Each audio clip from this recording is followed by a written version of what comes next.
Hey guys, Lisa Callaghy here to share with you a video on mathgames.com. More specifically, how to create a workbook for your students. All right, so let's get started. I'm here on a teacher's mathgame.com homepage, and I'm going to navigate to the workbook section using the left-hand side menu bar. And clicking on that, it will bring up a page where you're able to customize a workbook for your students. So, just before we get into building the workbook, I just want to make you aware that for all of our other pieces or features of mathgames.com, we were able to create um, from multiple places within mathgames.com. So, for example, when you wanted to build an assignment, you can build an assignment from a skills activities page, or you can just come right to the assignments menu option here from the teacher's menu bar on the left-hand side and build your assignment. So you kind of had two places. One was kind of more allowing you to be a little bit more specific. When you were on a skills page, you were able to look at your skill and preview the questions, and then you can jump right to an assignment or a worksheet or assessments creation page. For workbooks, the only place that you can grab a workbook or create a workbook is from the workbooks menu option here under the teacher's account. Or if you are searching for a skill using the menu options at the top of your screen, you'll notice below that top menu bar, there is a sub menu bar. That is the teacher's menu bar there that you would see on the left side of the screen. But when you're searching in mathgames.com for skills, that menu bar then pushes to the top of your screen. So you're able to grab workbooks from there as well. So I'm just going to click, and you'll see I'm landing on the same workbook customized page. All right, so now I'm going to explain to you how to build your workbook. And the best way for me to do that is to start at the bottom here where it says select skills and then work my way up to layout, number of questions per skill, and then finally the name of the customized workbook. So under select skills, the first choice you have is choosing your grade level. So I'm going to click on grade 4. And then notice that you're able to select your skills select your skills for your workbook by skill or by standard. So you have those two bars or those two choices here to select the skills for your workbook. Now, I also want you to realize that you are able to to cross between domains when you're selecting skills.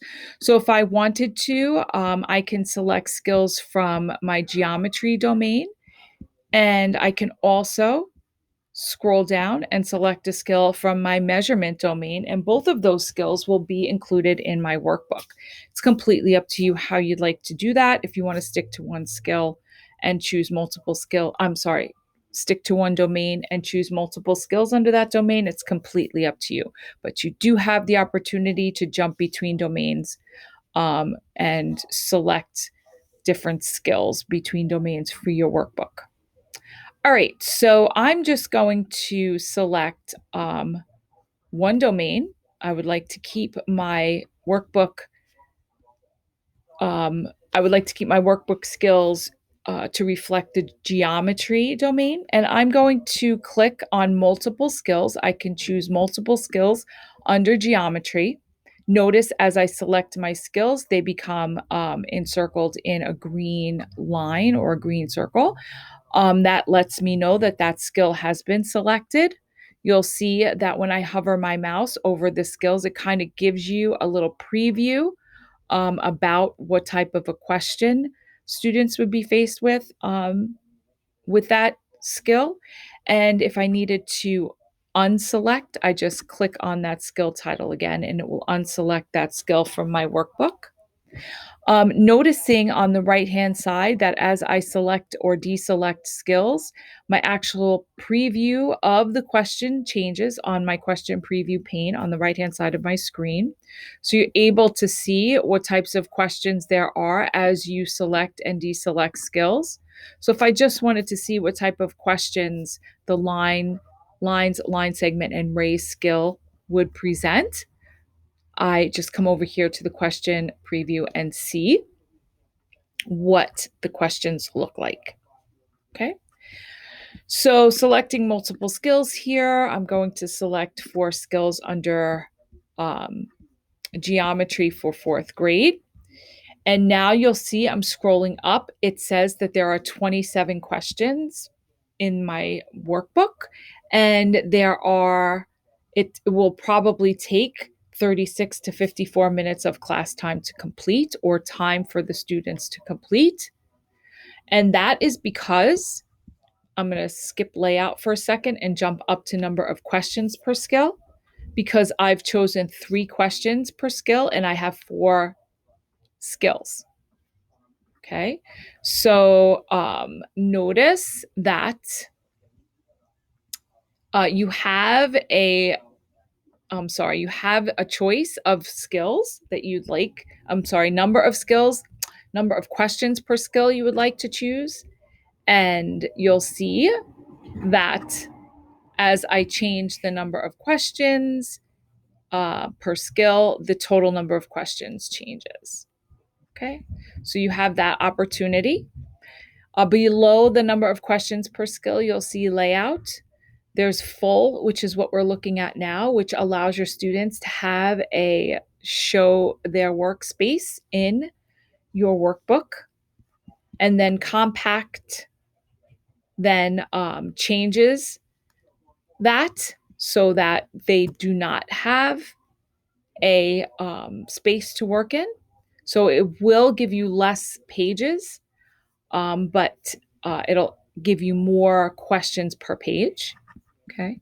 So as I change the number of questions per skill, it will therefore change the number of pages, number of questions. So you'll see that as you move through this area here under number of questions per skill, layout, um, that will determine the time and the number of questions total for your workbook. So playing around with those different areas will change this part here in the purple bar.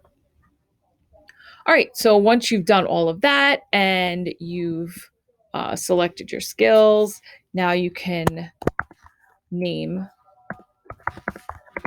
your workbook.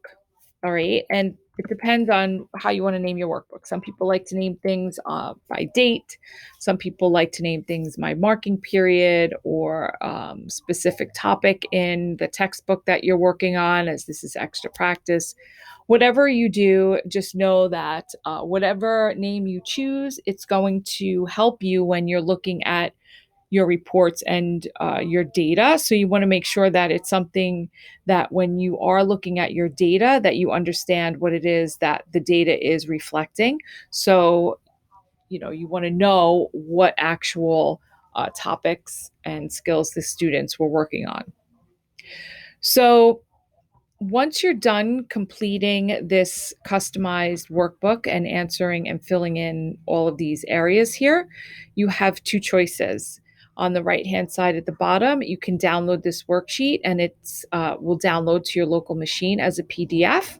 Or if you feel more comfortable, you can email it to yourself. But again, worksheets, workbooks, and worksheets are all PDFs, so they would need to be shared to your students in a way in which they can answer these questions either within the PDF if you're using something like Kami, or if you're importing into a background in a Google application such as Slides.